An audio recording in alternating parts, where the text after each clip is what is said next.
How do you guys incentivize employees? Nobody's on salary here, and there's also absolutely no benefits. No holiday pay, no vacation pay, no disability, no insurance, nothing. You're paid a fair wage for an hour of labor. That's so they can meet the bread. Now, our second incentive is interesting jobs. Why come to work if it's not interesting? The third incentive is a piece of the future value of what you're working on. So if you contribute to a project, then eventually when that becomes a company, you get a piece of it. Do you have it as a formula, or how do you quantify that? That's quantified primarily by the leader of the project decides how to share it. So it's team by team will be different in how exactly that's allocated. Because you also don't know for quite a while who's really contributing. There's some engineers here who are working only for equity. Do you have a system of trade-off, like if you give up all the pay, then you get X percent? You don't want a formula for it. You want contracts. But anybody who joins us already has to be pretty good at convincing their wife and their mother-in-law that they don't need benefits. And usually the mother-in-law is the problem.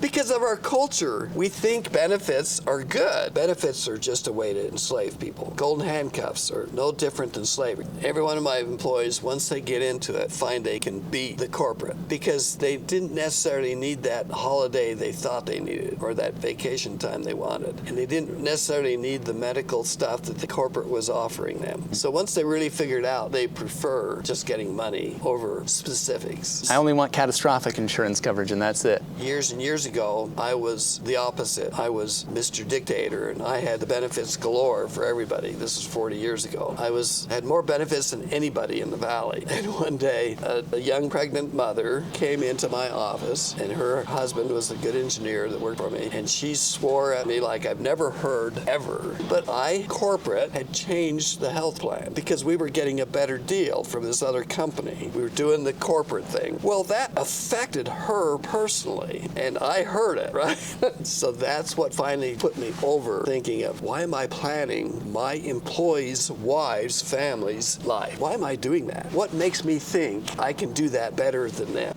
No, I screwed up her life. I really screwed up that pregnancy. Did you have any employee churn when you announced that change? Yeah, and you always do. Because when you're up here sub-optimizing something and you change a benefit, even if it's just a holiday, you're affecting. I mean, another thing that happened, we always gave Christmas breaks to people. I mean, we had a whole week off, and we had, big things around Christmas because we were a bunch of Christians, right?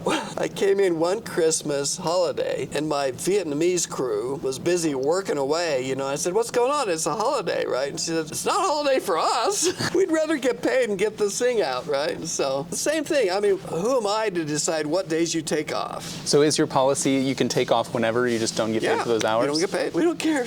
As long as you're contributing enough that people don't, say you need to leave, we're not judging you when you come into work or when you leave. We're paying you by that hour, right? What's your average employee tenure? Do people tend to stay a very long time here? We don't have turnover because we're creating interesting jobs, and we pay well by the hour. We don't dictate what they do. They have flex time all the time. So we're looking for productivity. We're not looking for behaviors. And then probably 1 out of 4 that come in really like it and then are able to convince their wife that they don't need benefits at Intel, right? Right. And then they stay full time. Do you pay more than Intel? Like if they pay more per hour, they can pitch that, but there's no benefits and there's no holidays and there's no vacation and there's no 401k and there's no retirement. Right. No more human resource department at all. We don't have one. And also we're so libertarian as that each engineer hires his other workmate. We don't have central human resource hiring.